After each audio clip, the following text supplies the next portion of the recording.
Oke,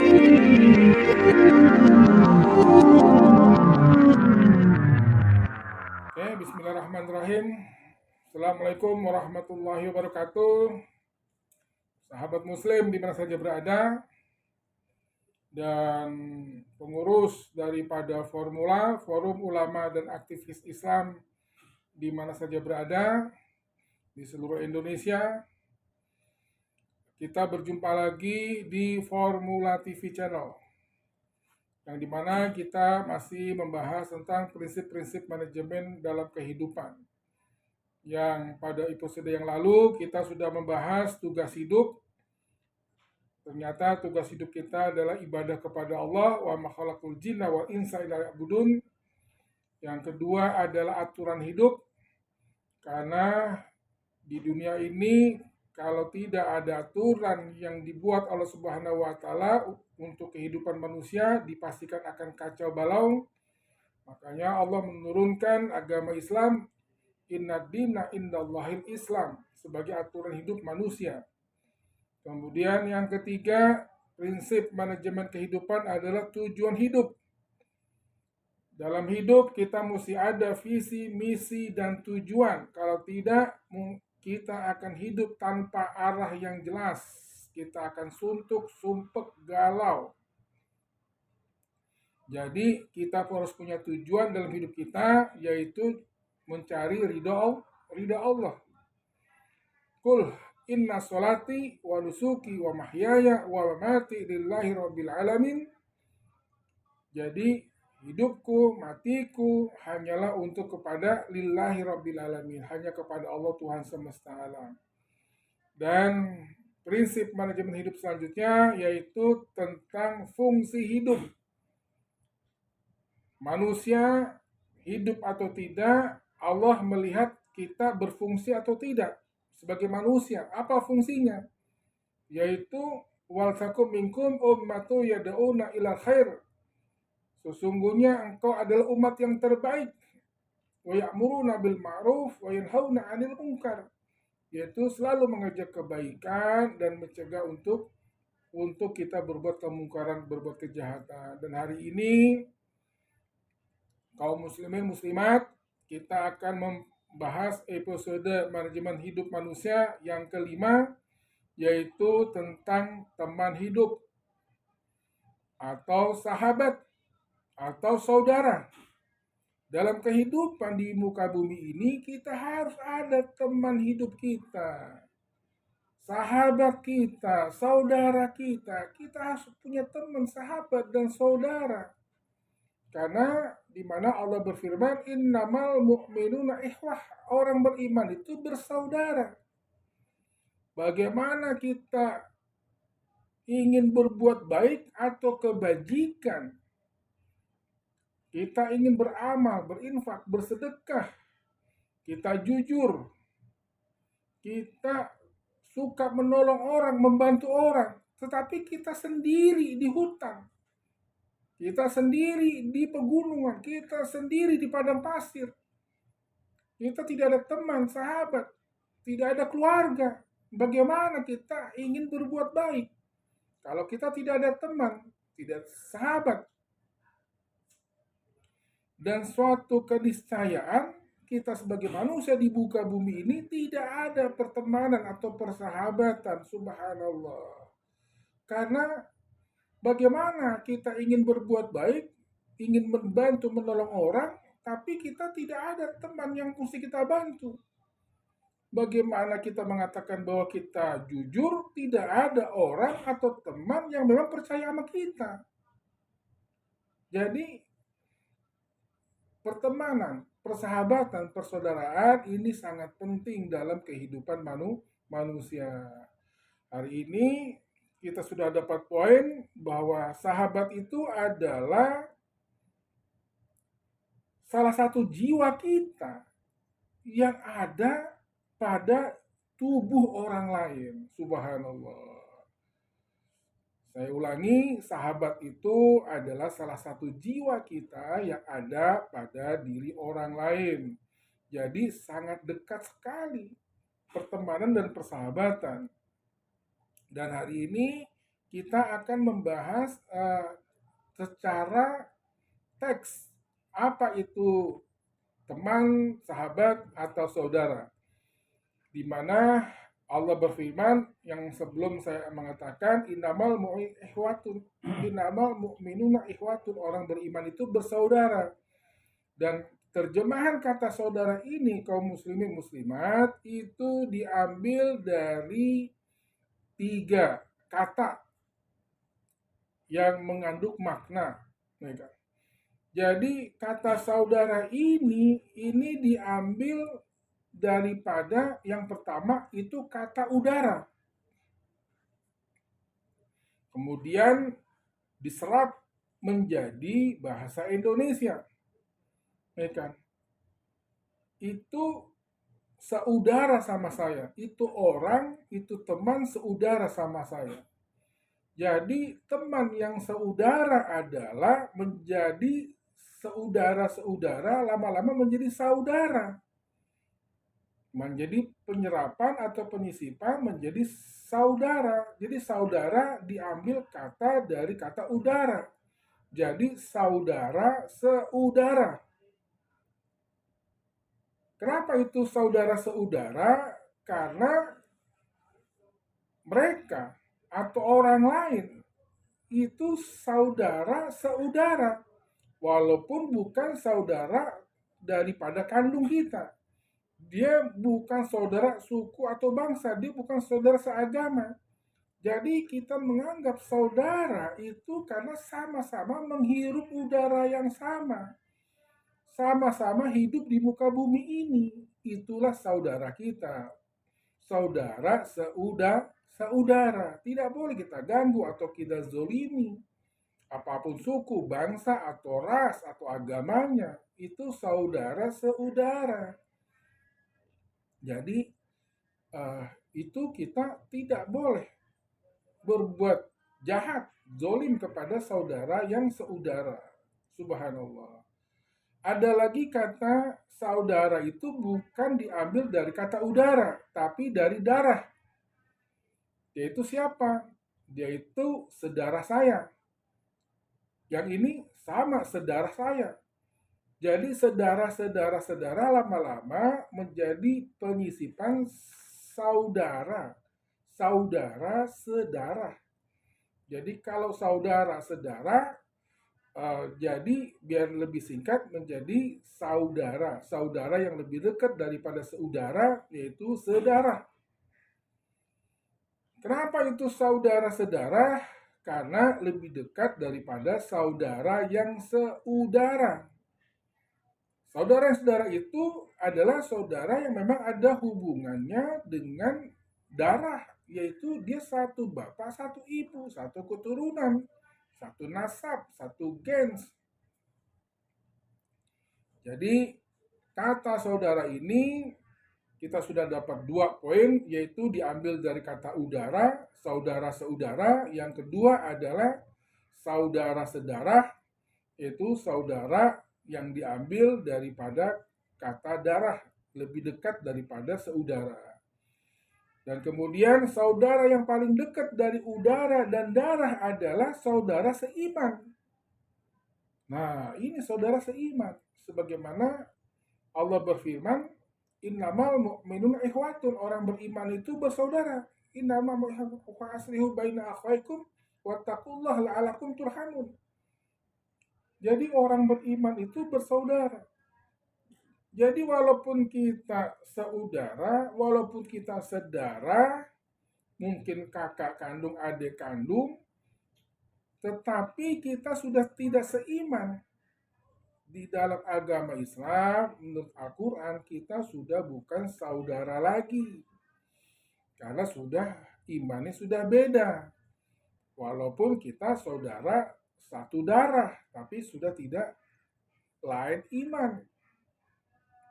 Berarti yang lebih dekat dari udara dan darah adalah saudara seiman. Inilah beberapa daripada terjemahan daripada kata udara itu. Dan dalam berteman, bersahabat, bersaudara, terkadang kita kadang cinta, kadang benci, kadang suka, kadang duka. Intinya dalam pertemanan, persahabatan itu pasti kita ada gesekan. Ada gesekan. Intinya tidak sedikit yang kadang kita memutuskan persaudaraan. Persaudaraan. Dia bukan teman aku lagi, dia bukan saudara aku lagi. Nah, disinilah di dalam agama Islam, Allah dan Rasulnya pentingnya untuk silaturahim. Ya kan? Jadi, kenapa kita diperintahkan oleh Allah dan Rasulnya untuk silaturahim? Silaturahim itu artinya yaitu menyambung kasih sayang. Sila itu menyambung, rahim itu kasih sayang. Jadi silaturahim itu menyambung kasih sayang. Jadi setelah kita berteman, bersahabat, tapi karena ada satu masalah, ada satu konflik yang menyebabkan hubungan persaudaraan kita retak atau renggang, disinilah kita harus bersilaturahim, menyambung lagi rahim, kasih sayang, pertemanan atau persahabatan atau persaudaraan. Harus menyambung. Jadi silaturahim itu adalah kita mendatangi orang yang mulai tidak suka dengan kita, orang yang benci dengan kita. Itulah silaturahim. Sebagaimana baginda kita Muhammad Rasulullah SAW,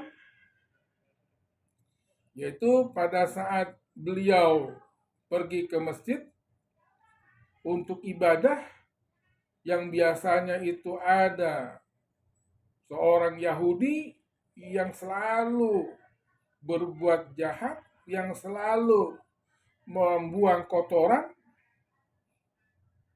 sehingga Nabi kembali lagi ke rumah untuk membersihkan jubahnya, membuang kotoran.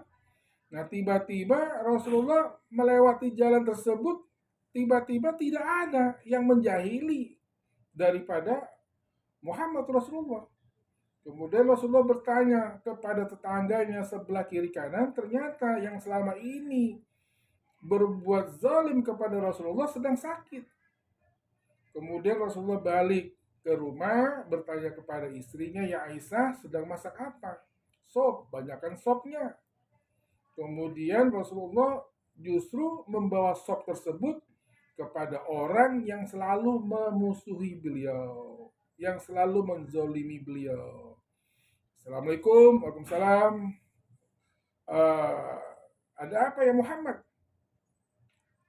Jadi Rasulullah justru mendatangi orang yang menzoliminya, yang tidak suka, yang benci dengan Rasulullah. Ada apa ya Muhammad? Ya kan? Orang yang didatangi justru ketakutan, takut Muhammad membalas. Ternyata tidak. Aku dengar engkau sedang sakit, makanya aku bawakan sop. Ya Muhammad, Rasulullah, orang yang nyuruh saya untuk mencelakai engkau, menzolimimu itu belum mendatangiku, belum mengunjungiku, tapi engkau justru yang aku zolimi, justru engkau silaturahim mendatangiku. Subhanallah. Salah satu lagi contoh yang kedua yaitu Abu Bakar As-Siddiq. Setelah Rasulullah baginda kita Muhammad meninggal, kembali kepada Allah, kekasihnya. Kemudian Abu Bakar bertamu kepada Siti Aisyah, ya Aisyah, apa sunnah perbuatan Rasul Muhammad yang belum aku lakukan selagi beliau masih hidup? Ada ya Abu Bakar, yaitu memberi makan roti pengemis buta di tengah pasar. Singkat cerita, beliau Abu Bakar mendatangi, ya kan? Mendatangi, ya kan? Dan ternyata orang Yahudi pengemis buta tersebut justru memaki-maki, mencela daripada Muhammad Rasulullah SAW, padahal yang dicaci maki, yang dicela itu adalah yang selalu mengasihi, yang memberi makan roti, kepada orang Yahudi yang buta. Sampai-sampai Abu Bakar Siddiq juga tertegun, kok bisa seperti ini? Cuman karena Rasulullah yang selalu memberikan makan itu orang buta Yahudi yang selalu mencaci maki, karena ini sunnah, Rasulullah melakukannya, Abu Bakar melakukannya. Yang mana akhirnya ditanya kepada orang buta tersebut, sepertinya engkau bukan seperti yang biasa memberikan makan aku makan roti. Ya benar, orang yang biasa beri makan roti engkau sekarang, beliau sudah tidak ada, sudah meninggal dunia. Aku ini sahabatnya. Sejak itulah Yahudi buta itu mengucapkan 2 kalimat syahadat, asyhadu alla ilaha illallah wa asyhadu anna Muhammad Rasulullah. Jadi dengan pertemanan, persahabatan, dan persaudaraan itulah Muhammad Rasulullah berdakwah sehingga Islam ini berpencar ke seluruh dunia. Subhanallah. Jadi kembali lagi, silaturahim itu adalah menyambung kasih sayang. Kadang-kadang makna silaturahim ini, kadang-kadang kita tidak benci, kita tidak berantem, kita tidak musuhan. Mau kemana? Mau ke Ustadz Ramdhani, ya kan? Mau ngapain? Ya mau ke rumahnya, mau silaturahim. Emang nanti ada masalah Ustadz Ramdhani? Nggak ada. Ya kalau nggak ada, ngapain silaturahim? Namanya berkunjung, namanya bertamu kepada Ustadz. Karena silaturahim itu adalah kita menyambung kasih sayang. Silaturahim itu adalah kita mendatangi orang yang nggak suka, yang benci dengan kita. Kita menjalin lagi pertemanan atau persahabatan yang sudah retak. Subhanallah, Maha Suci Engkau ya Allah. Dan apabila ada teman, sahabat, saudara yang dimana tidak menyambung tali silaturahim ini, minimal 3 hari kita tidak menyambung lagi persaudaraan yang sudah terputus karena ada masalah. Qala Rasulullah SAW, ini bukan kata saya, kata baginda kita Muhammad Rasulullah SAW, apabila kita anak, kita orang tua, kita kakak, beradik, kita saudara, om, tante, paman, kita masih bersahabat, bersaudara, tapi kita tidak tegur sapa selama 3 hari, bahkan melebihi 3 hari, bahkan berpuluh-puluh tahun kita tidak tegur sapa. Qala Rasulullah SAW, la yadkhulul jannah, la tidak yadkhulu, masuk jannah surga, la yadkhulul jannah, tidak akan masuk surga, qati'u, yang memutuskan rahim, kasih sayang. La yadkhulul jannah qati'u rahim. Subhanallah, jangankan masuk surga, baunya aja tidak. Jadi mudah-mudahan dengan video yang mungkin sedikit agak panjang ini ada manfaatnya, terutama masalah daripada pembahasan manajemen hidup, yaitu teman hidup. Dan terakhir, sebagai penutup, ada beberapa urutan untuk kita berbuat baik, berbuat kebajikan. Subhanallah, di dalam Al-Quran Allah berfirman, jadi jangan salah, kadang-kadang kita sama orang lain, sama orang jauh udah kayak saudara. Tapi sama saudara kandung udah kayak orang lain, terbalik.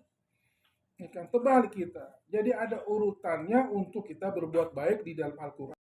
Firman Rahmanir-Rahim, wa'budullah, beribadah kepada Allah, berbuat baiklah kepada Allah, abdullah, wala tusyriku bihi syai'a, dan jangan mensekutukan Allah. Inilah pertemanan, persahabatan, persaudaraan antara Khalik dan makhluk, antara Allah dan hambanya. Kita harus menjalin terus hubungan kita kepada Allah. Duribat zilatu ainama tuqifu ila hablum minallah wa hablum minannas. Kita harus jalin terus hubungan kita kepada Allah, jangan terputus. Wala tusyriku bihi syai'a. Setelah hubungan kita kepada Allah, barulah hubungan kita kepada orang tua. Berbuat baik kepada orang tua. Wa abudullaha wa tusyriku bihi syai'a wa bil walidaini ihsan. berbuat baiklah kepada orang tuamu. Wabil walidaini ihsana. Baru wabizil kurba, baru kepada kurba, kerabat, saudara, kandung, adik kandung, om, tante, atau paman, encang, encing. Intinya kita kepada Allah dulu kita berbuat baik, kepada orang tua kita berbuat baik. Kalau sudah almarhum kita berikan doa setiap sholat. Setiap kapanpun kita berikan doa kepada orang tua kita sudah meninggal. Kemudian kepada orang tua barulah kepada karib kerabat, saudara kandung, adik kandung, ya kan? Wa'budullaha wa tusyriku bihi syai'an wa bil walidaini ihsana wa bil qurba wal yatama wal masakin, barulah kepada fakir miskin dan anak yatim piatu. Setelah kita membantu saudara kita yang susah, yang miskin. Kadang-kadang orang ngasih tahu bahwa Pak Dodi, saudara kamu kaya. Kan? Dia baik ngasih aku ini itu. Tetapi sama saudaranya sendiri tidak, atau pelit. Sama saudaranya sendiri yang terdekat justru pelit. Tidak ada bekas atau kebaikan kepada saudara tersebut. Kepada saudara tersebut ternyata tidak ada kebaikan. Nah, ini pentingnya. Kita mengetahui, memahami di mana kita berbuat baik, yaitu wa'budullaha wa la tusyriku bihi syai'a, berbuat baiklah kepada Allah dan jangan mensekutukannya, wa bil walidaini ihsan, dan berbuat baiklah kepada orang tua, wa bizil qurba wal yatama wal masakin wa bil sabil, dan baru ke ibnu sabil, ke orang-orang yang berjuang di jalan Allah Subhanahu wa taala. Jadi kesimpulannya, ya marilah kita cari teman, sahabat atau saudara, karena sesuatu yang tidak mungkin kita hidup seorang diri di muka bumi tanpa perlu pertemanan, persahabatan, dan persaudaraan. Karena kita berbuat baik perlu teman atau sahabat untuk kita berbuat baik, agar kebaikan kita bisa dirasakan sama orang lain. Jadi kita berbuat baik sebagai arena. Jadi sahabat, teman, saudara itu sebagai arena daripada perlombaan untuk kita berbuat baik, ya kan? Ya, intinya kita harus berbuat baik. Demikian kepada kaum muslim muslimat, mudah-mudahan ini ada manfaatnya daripada prinsip manajemen kehidupan manusia.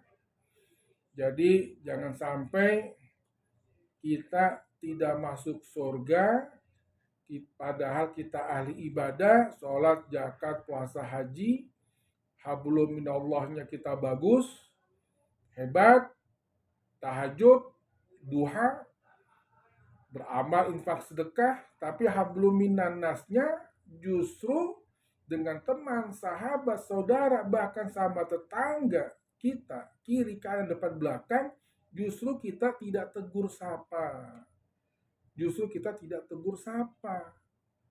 Bagaimana kita sebagai ustadz, kita ahli ibadah, tetapi hablum minannas sama tetangga kita tidak tegur sapa, kita berantem sama tetangga, padahal kita ustadz, kita ngerti agama. Justru kita tidak mendatangi tetangga atau saudara yang tidak suka dengan kita mohon maaf. Karena ini sangat berat sekali, yaitu la yadkhulul jannah qati'ur rahim, tidak akan masuk surga apabila kita memutuskan tali silaturahim.